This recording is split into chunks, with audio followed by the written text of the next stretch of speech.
이반 일리치의 죽음. 살아있는 동안 우리는 얼마나 살아있었는가.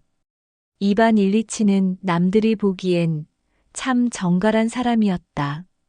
품위 있게 말했고 적당히 웃었고 일을 정해진 절차로 천천히 처리하는데 능숙했다. 러시아 제국의 법관으로 승진했고 집도 옮겼고 거실의 커튼과 의자, 천을 고르는 일까지 그의 삶은 제자리에 들어앉는 듯 안정되어 보였다. 그는 아침마다 거울 앞에서 넥타이를 가지런히 매며 잠시 멈춰 속으로 말했다. 나는 옳게 살고 있다. 그러나 그 옳음은 누구의 잣대였을까?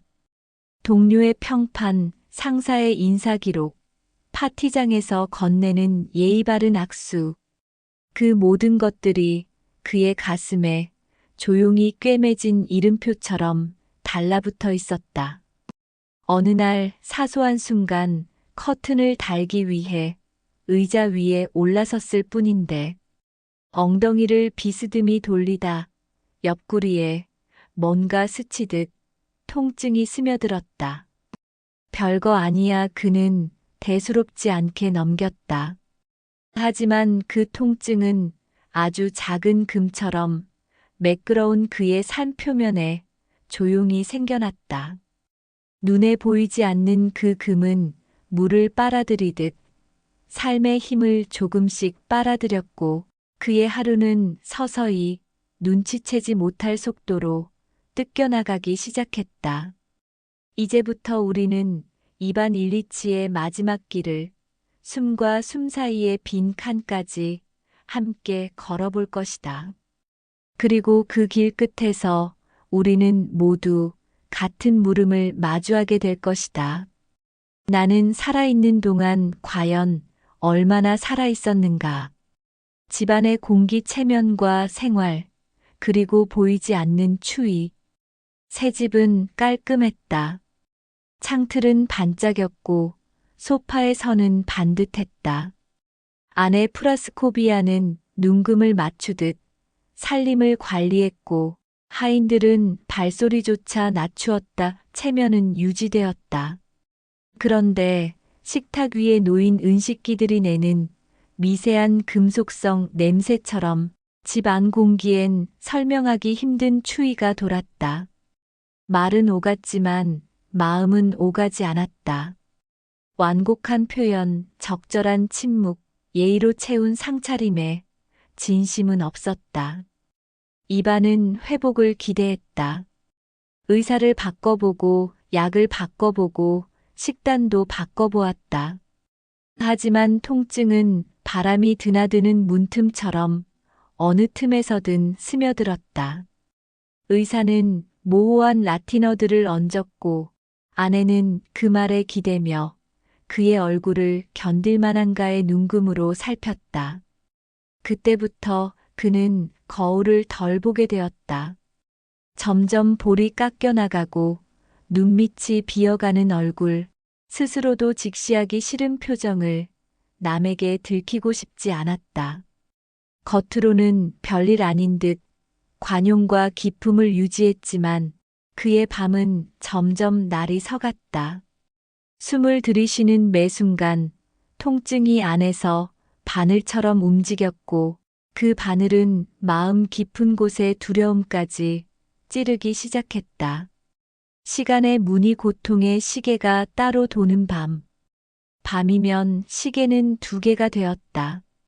하나는 벽에 걸린 시계 규칙적으로 째깍거리는, 또 하나는 그의 몸속 시계 고통이 바늘을 밀어올리는. 그 시계는 늘 더 느리고 더 길게 시간을 늘려놓았다. 그는 누워서 천장을 바라보았다. 건조한 석회칠, 미세한 균열, 그 작은 틈과 금들을 세고 또 세며 통증이 가라앉기를 기다리고 또 기다렸다. 고통은 단지 몸에만 있지 않았다. 아내의 눈빛에서 보이는 피곤, 동료가 문가에 남겨두고 가는 형식적 위로, 문턱에서 들리는 낮은 한숨. 모든 것들이 고통의 다른 얼굴이었다. 그는 스스로가 짐이 되어 가는 소리를 들었다. 문 닫는 소리, 발걸음의 속도, 하인의 손놀림이 자신에게서 멀어지는 방향으로만 움직이는 느낌. 그때 조용히 다가온 사람이 있었다. 하인 게라심. 그는 아무 말 없이 입안에 다리를 들어 올려 편히 괴어주었다. 이렇게 하면 조금 편해지십니다. 그 말은 치료가 아닌 진심이었다. 이반은 알았다. 진심은 설명하지 않아도 알아지는 것. 그 고요한 봉사 속에서 그는 잠시 인간으로 쉬어갈 수 있었다. 게라심의 손 돌봄이란 무엇인가 존재를 들어올리는 일. 게라심은 촌티가 날 만큼 솔직했다. 사람이면 언젠가 다 죽지요. 그의 말엔 무례가 없었다. 사실을 사실로 받아들이는 담백함, 그리고 죽음을 부끄러워하지 않는 품위가 있었다. 그는 입안의 다리를 품에 안고 몸의 각도를 바꾸어 주었다. 한밤의 고요 속에서 손의 체온이 베어들었다. 통증은 사라지지 않았지만 사람의 손길이 고통의 가장자리를 둥글게 다듬었다. 이반은 생각했다. 돌봄이란 삶을 고쳐주는 일이 아니라 지금의 나를 괴어주는 일. 그는 게라심이 건네는 물을 마시고 게라심이 불러주는 짧은 노래를 들었다. 그 노래는 농촌의 바람 냄새가 났고 아궁이의 불빛처럼 사람 사는 온기가 번졌다. 이반은 깨달았다. 그동안 자신이 믿어왔던 성공은 누군가의 등을 괴어주는 손길이 아니라 자기 자리를 높이는 의자였다는 것을. 그 의자에 앉아 있는 동안 그는 누구의 고통도 들어올리지 않았다. 법정 밖의 판결 오름의 껍질, 선량함의 중심. 법관 이반 일리치는 늘 오름을 사랑했다. 사건 기록을 꼼꼼히 읽고 법 조문을 적확하게 적용했다. 그러나 지금 그는 몸속 깊은 법정에서 자신의 삶을 신문받고 있었다. 나는 정말 선량했는가? 타인의 칭찬에 기대어 내면의 빈칸을 덮어왔던 건 아닌가? 사랑을 주었다고 생각했지만 사실은 체면을 지키기 위한 예의에 그치지 않았던 건 아닌가? 아내의 말투를 교정하듯 마음의 요구도 교정하려 들었던 건 아닌가? 이제 그는 자신이 지켜온 규범이 사람을 살리는 규범이었는지 아니면 관계를 얼어붙게 만든 예식이었는지 묻지 않을 수 없었다. 법관으로서의 그는 증거를 중시했다. 그렇다면 삶의 법정에서도 증거가 필요하다. 내가 누군가를 살게 만든 적이 있었는가? 누군가가 내 곁에서 조금이라도 편해진 적이 있었는가? 게라심의 손길이 유일한 증거처럼 떠올랐다. 그리고 그 순간 그는 알았다. 선량함은 오름을 과시하는 표정이 아니라 한 사람의 무게를 잠시 내 품으로 옮겨오는 일. 거절된 위로 사교의 언어, 침묵의 언어. 동료들이 다녀갔다. 사소한 농담들, 의사에 대한 평, 새로 부임한 관리의 성격 이야기. 그 이야기 속에서 그의 병은 감탄사로만 스쳐갔다. 에구, 안 됐다 정도의 길이로. 그는 대화의 한가운데서도 홀로였다. 말들이 둥둥 떠다니는 방에서 그의 고통은 바닥으로 가라앉은 돌처럼 혼자 무거웠다. 아내는 의연하려 애썼다. 그러나 의연함은 때로 사랑의 탈을 쓴 방어였다. 그녀는 현실을 줄자로 재듯 다루었다. 상담비는 얼마, 약값은 얼마, 내일도 우리는 일상으로 복귀해야 한다. 그 말이 틀린 건 아니었다. 다만 그 말들은 입안의 내일이 더 이상 길지 않다는 사실과 충돌했다. 그가 원한 것은 해결이 아니라 함께 버텨주는 시간. 같은 창을 바라보며 한숨의 길이를 맞추는 일. 그런 시간이 없었다. 과거의 손잡이 소년 시절, 맑은 강, 그리고 밝은 창. 고통이 깊어질수록 기억은 더 멀리 갔다. 소년 시절의 강가, 빛나는 물살, 맨발로 디딘 진흙의 촉감. 그때의 숨은 넉넉했고, 해는 느리게 넘어갔고, 저녁밤 냄새는 사람을 안심시키는 약속처럼 퍼졌다. 그는 문득 그때의 자신을 떠올렸다. 아무것도 증명할 필요가 없던 사람. 놀이의 규칙은 단순했고 승패는 오래가지 않았다. 해가 지면 모두 집으로 돌아갔고 책상 위 호롱불은 지친 어깨를 환히 덮었다. 그 기억은 그를 위로했다. 그러나 동시에 그를 아프게 했다. 그때와 지금 사이에 무엇이 변했을까? 무너진 것은 몸만이 아니었다. 그는 오랫동안 남의 눈에 맞추어 자신을 설계했다. 단단해 보이는 말과 우아해 보이는 손짓으로 살아있는 동안의 고유함을 포기했다. 그 사실을 인정하는데 그는 오래 걸렸다. 그럴 줄 알았지 자기 기만의 얇은 담요. 어느 날 밤 그는 자신에게 말했다. 그래도 나는 최선을 다했잖아. 그 말은 옳았다. 하지만 그 말은 그의 가슴을 덮이지 못했다. 최선이 때로 자기 기만의 얇은 담요가 되는 순간이 있다. 몸의 차가움을 겨우 가릴 뿐 온기를 만들지 못하는 담요. 그 담요 아래에서 그는 떨었다. 그는 성공이라는 말의 천을 만져보았다. 꿰맨 자리가 너무 많았다. 상사의 기대, 동료의 평가, 사교 모임의 기준. 그것들로 이어붙인 천은 보기엔 좋지만 바람이 들면 쉽게 찢어졌다. 그 밤 그는 처음으로 이렇게 속삭였다. 도와줘. 누구에게? 정확히 모르겠지만 누군가에게. 자신보다 큰 무엇에게. 아직 이름 부르지 못한 진실에게. 흰 빛의 가장자리 고통의 터널. 그리고 은은한 윤곽.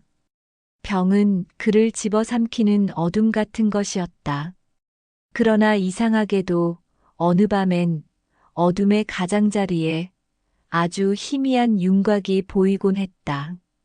빛 크게 번지는 빛이 아니라 물에 떨어진 달빛처럼 흔들리는 빛.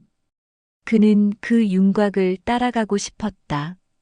그러나 갈수록 고통이 앞을 가렸다. 숨이 차올랐고 심장은 제멋대로 뛰었고 시간은 다시 길어졌다. 그럼에도 빛은 완전히 사라지지 않았다. 그는 그 빛에 이름을 붙일 수 없었다. 다만 그 빛 곁에서는 이상하게 미움이 줄어들었다.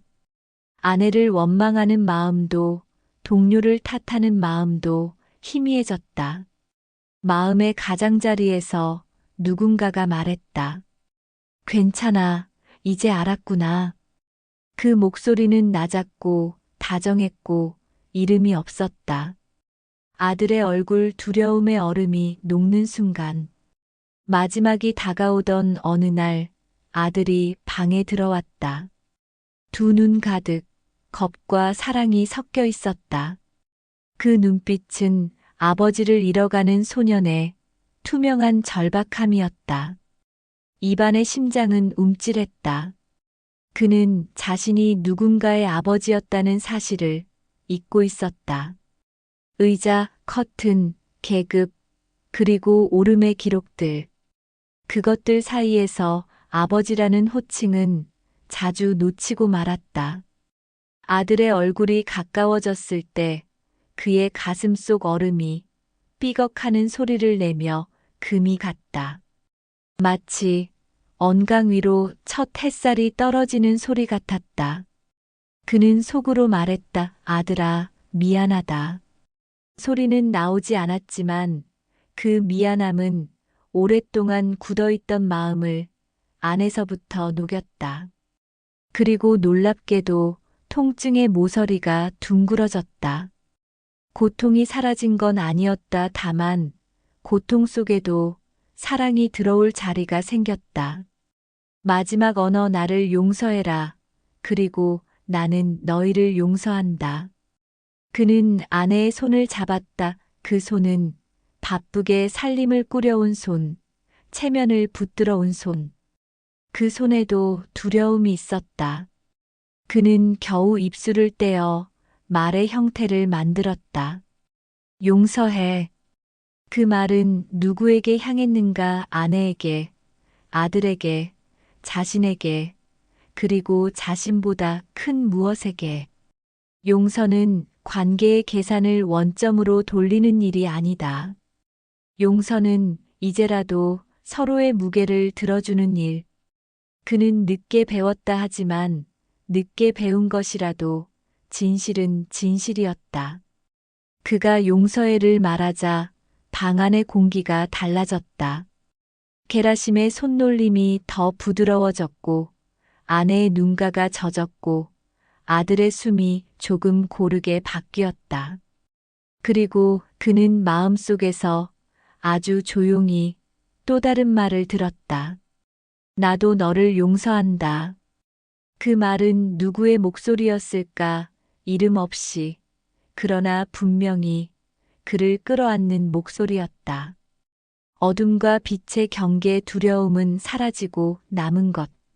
마지막 순간이 다가왔을 때 그는 두려움이 사라졌다는 것을 먼저 알아차렸다. 놀라웠다. 그토록 그를 짓누르던 공포가 문을 열고 뒤로 빠져나간 것처럼 조용히 사라졌다. 두려움이 빠져나간 자리로 빛이 들어왔다. 크지도 요란하지도 않은 그러나 확실한 빛. 그 빛 속에서 그는 붙들었던 것들을 놓을 수 있었다. 의자, 평판, 예의, 오름의 껍질들. 놓아버리자 그는 가벼워졌다. 그리고 그 가벼움 속에서 하나의 문장이 떠올랐다. 끝이 아니라 통과. 그는 미소를 지으려 했다. 몸은 따라주지 않았지만 마음은 미소를 지었다. 그리고 아주 천천히, 그러나 확실히 그는 빛 쪽으로 고개를 돌렸다. 남겨진 사람들, 살아야 할 사람들에게 남는 질문. 장례가 끝난 뒤 사람들은 각자의 집으로 돌아갔다.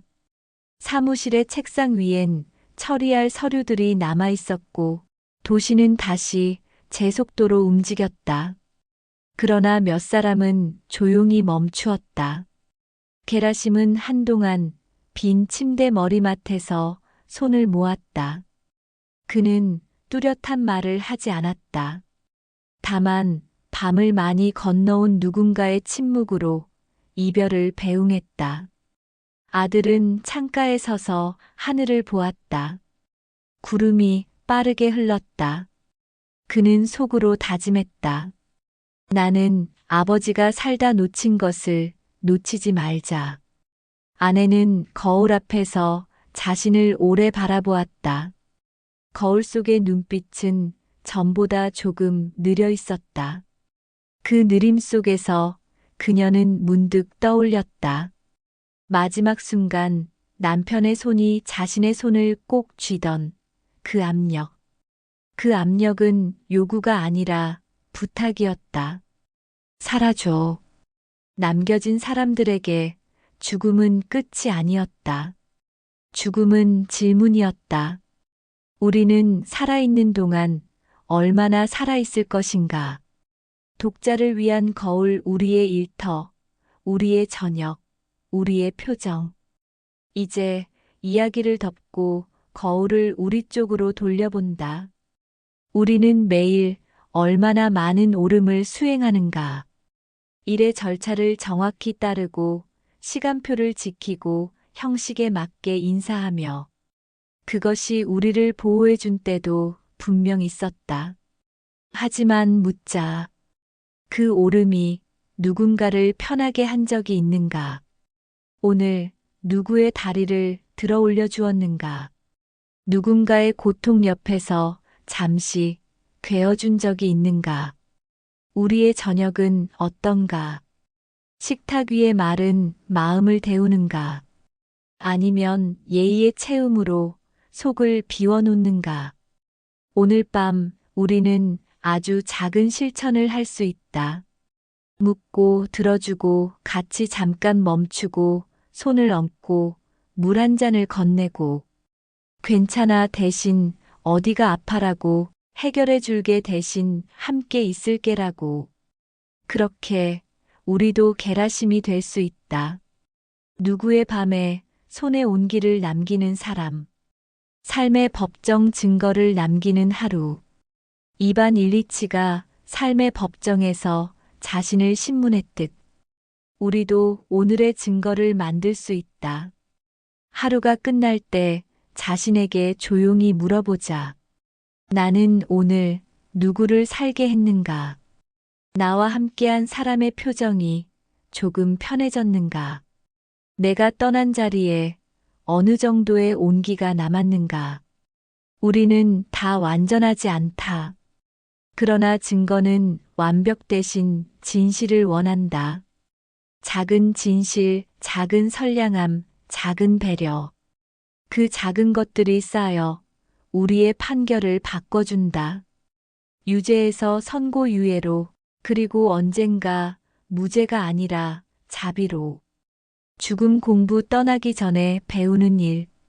죽음을 공부한다는 말이 섬뜩하게 들릴 수도 있다. 하지만 죽음 공부는 결국 산 공부다. 떠나기 전 무엇을 남길지 배우는 일. 사라지기 전 어떻게 있을지 익히는 일. 죽음이 가까워졌을 때 이반은 드디어 용서를 배웠다. 놓는 법을 배웠다. 빛을 향해 고개를 돌리는 법을 배웠다. 우리는 조금 일찍 배울 수 있다. 아직 건강할 때, 아직 웃을 수 있을 때, 사랑한다고 말하는 연습, 미안하다고 말하는 연습, 멈추고 들어주는 연습, 부탁하는 연습, 감사하는 연습. 이 연습이 우리의 마지막을 바꿔줄 것이다. 두려움을 줄이고 남은 빛을 키워줄 것이다. 작은 의식 오늘 밤에 5걸음. 오늘 밤 아주 간단한 의식을 해보자. 하나, 오늘 내 안의 두려움을 한 줄로 써본다. 둘, 그 두려움 옆에 도와준 사람의 이름을 쓴다. 셋, 내일 내가 도와줄 사람 한 명의 이름을 적는다. 넷, 그 사람에게 건넬 아주 작은 행위를 정한다. 물 한 잔, 메시지 한 통이라도 좋다. 5, 잠들기 전 내 숨이 고르게 느껴지는 데까지 천천히 호흡한다. 이 단순한 5걸음은 삶의 무게 중심을 되돌린다. 두려움에서 관계로, 증명에서 나눔으로, 체면에서 진실로. 다시 제목 앞에서 살아있는 동안 우리는 얼마나 살아있었는가. 우리는 다시 처음의 질문으로 돌아와 선다.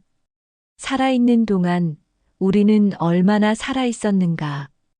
이 질문은 정답을 요구하지 않는다. 다만 하루를 바꾸라고 손짓할 뿐이다.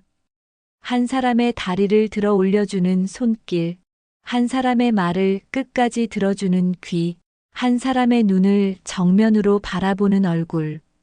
그렇게 하루를 보태다 보면 언젠가 우리도 마지막 방에서 두려움 대신 미소를 택할 수 있을 것이다. 그리고 우리 곁 사람들도 우리를 떠올리며 이렇게 말할 것이다. 그 사람 덕분에 사는 게 조금 괜찮았지. 끝맺는 숨 통과라는 이름의 끝. 이반 일리치의 마지막은 끝이 아니라 통과였다. 어둠을 나와 빛으로, 원망을 놓고 용서로, 공포를 내려놓고 평안으로, 우리의 마지막도 통과가 되길.